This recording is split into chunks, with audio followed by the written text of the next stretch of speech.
ओम नमः शिवाय, हर हर महादेव, जय शिव शंभू। आज हम सावन मास की शिवरात्रि व्रत कथा सुनेंगे। तो आइए सुनते हैं सावन मास की शिवरात्रि व्रत कथा। किसी समय में चित्रभानु नाम का एक शिकारी जानवरों का शिकार करके अपने परिवार का पालन पोषण करता था। शिकारी ने किसी काम के लिए साहूकार से कर्ज ले रखा था, जिसे वह समय पर चुका नहीं पाया।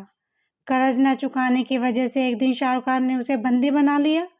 उस समय सावन शिवरात्रि थी। साहूकार की कैद में रहने के कारण उसे दिन भर खाने पीने को कुछ भी नहीं मिला।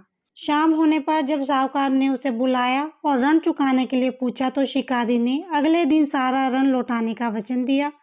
साहूकार ने उसकी बात मान ली और उसे छोड़ दिया। शिकारी जंगल में शिकार के लिए निकल गया, लेकिन दिन भर बंदी गृह में रहने के कारण भूख प्यास से व्याकुल था। सूर्यास्त होने पर वह एक जलाशय के समीप गया और वहां एक घाट के किनारे पर एक पेड़ पर थोड़ा सा जल पीने के लिए लेकर चढ़ गया, क्योंकि उसे पूरी उम्मीद थी कोई ना कोई जानवर अपनी प्यास बुझाने के लिए यहाँ जरूर आएगा।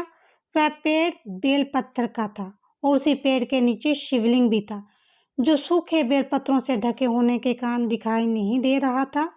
शिकारी को अपना पता न चले, भूख और प्यास से थका वो अपनी मचान पर बैठ गया। मचान बनाते समय उसने जो टहनियाँ तोड़ी वे संयोग से शिवलिंग पर गिरी। इस प्रकार दिन भर भूखे प्यास से शिकारी का व्रत भी हो गया और शिवलिंग पर बेलपत्थर भी चढ़ गए।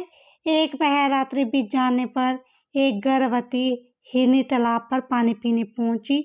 शिकारी ने धनुष पर तीर चढ़ाया। जैसे उसने तीर को खींचा, उसके हाथ के धक्के से कुछ पत्ते और जल की कुछ बूंदें नीचे शिवलिंग पर गिर गई और अनजाने में ही शिकारी की पहले पैर की पूजा हो गई। हिरनी बोली, मैं गर्भ से हूँ, शीघ्र ही मेरा प्रसव कर होगा। तुम एक साथ दो जीवों की हत्या करोगे तो ठीक नहीं है। मैं अपने बच्चे को जन्म देकर शीघ्र ही तुम्हारे पास प्रस्तुत हो जाऊंगी। शिकारी ने हिरनी की बात मान ली और उसे जाने दिया। कुछ देर बाद एक और हिरनी उधर से निकली। शिकारी की प्रशंसा का ठिकाना ना रहा। समीप आने पर उसने धनुष पर बाण चढ़ाया। कुछ बेल पत्थर नीचे शिवलिंग पर जा गिरे और अनजाने में ही शिकारी की दूसरे पैर की पूजा भी हो गई। तब उसे देखकर हिरनी ने विनम्रतापूर्वक निवेदन किया कि मैं एक कामतारू हिरनी हूँ और अपने प्रिय की खोज में भटक रही हूँ।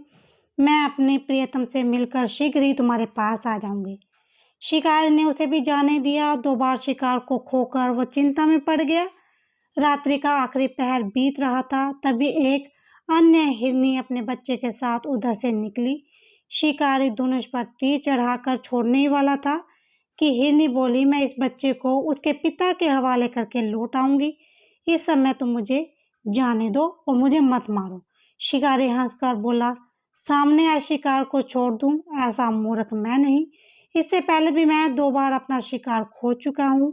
मेरे बच्चे भूख प्यास से तड़प रहे होंगे। उधर हिरनी ने फिर कहा, जैसे ही तुम्हें अपने बच्चों की ममता सता रही है, ठीक वैसे ही मुझे भी इसकी फिक्र है। इसीलिए सिर्फ बच्चों के नाम पर थोड़ी देर के लिए जीवन दान मांग रही हूँ। मेरा विश्वास करो, इन्हें उनके पिता के पास छोड़कर तुरंत लौटने की प्रतीक्षा करती रहूंगी। हिरनी का दीन स्वर सुनकर शिकारी को उस पर दया आ गई। उसने हिरनी को जाने दिया। शिकार के अभाव में बेल वृक्ष पर बैठा शिकारी बेल पत्थर तोड़ तोड़ कर नीचे फेंकता जा रहा था। उसके तीसरे पैर की पूजा भी अपने आप ही संपन्न हो गई। कुछ देर पश्चात वहां पर एक हष्ट पुष्ट मृग उसी रास्ते पर आया। शिकारी ने सोच लिया कि इसका शिकार तो अवश्य करेगा। शिकारी की तनी हुई धनुष को देखकर मृग विनती पूर्ण स्वर में बोला, भाई, यदि तुमने मेरे से पहले आने वाले तीनों मृगों को और छोटे छोटे बच्चों को मार डाला है, तो मुझे भी मारने में देर मत करना, ताकि उनके वियोग में एक क्षण भी दुख न सहना पड़े। मैं उन मृगों का पति हूँ। यदि तुमने उन्हें जीवन दान दिया है तो मुझे भी कुछ क्षण का जीवन देने की कृपा करें। मैं उनसे मिलकर तुम्हारे समक्ष उपस्थित हो जाऊंगा। मृग की बात सुनकर शिकारी ने सारी कथा मृग को सुना दी। तब मृग ने कहा, मेरी तीनों पत्नियां जिस प्रकार से प्रतिज्ञाबद्ध होकर गई हैं, वो मेरी मृत्यु से अपने धर्म का पालन नहीं कर पाएंगी। जैसे तुमने उन्हें विश्वास पात्र मानकर छोड़ा है, वैसे ही मुझे भी जाने दो। मैं उन सब के साथ तुम्हारे सामने शीघ्र ही उपस्थित होता हूँ। उपवास, रात्रि जागरण, शिवलिंग पर बेलपत्र चढ़ने से शिकारी का हृदय निर्मल हो गया, उसमें भगवत भावना का वास हो गया। उसके हाथ से धनुष तथा बाण छूट गया और उसने मृग को जाने दिया। थोड़ी ही देर बाद वह मृग सपरिवार शिकार के समक्ष उपस्थित हो गया ताकि उसका शिकार कर सके। किंतु जंगली पशुओं की ऐसी सत्यता, सात्विकता और सामूहिक प्रेम भावना को देखकर शिकारी को बड़ी कलीनता हुई। उसके नेत्रों से आंसुओं की झड़ी लगी। उस मृग के परिवार को न मानकर शिकारी ने अपने कठोर हृदय को जीव हिंसा से हटा दिया, सदा के लिए कोमल हृदय बना लिया।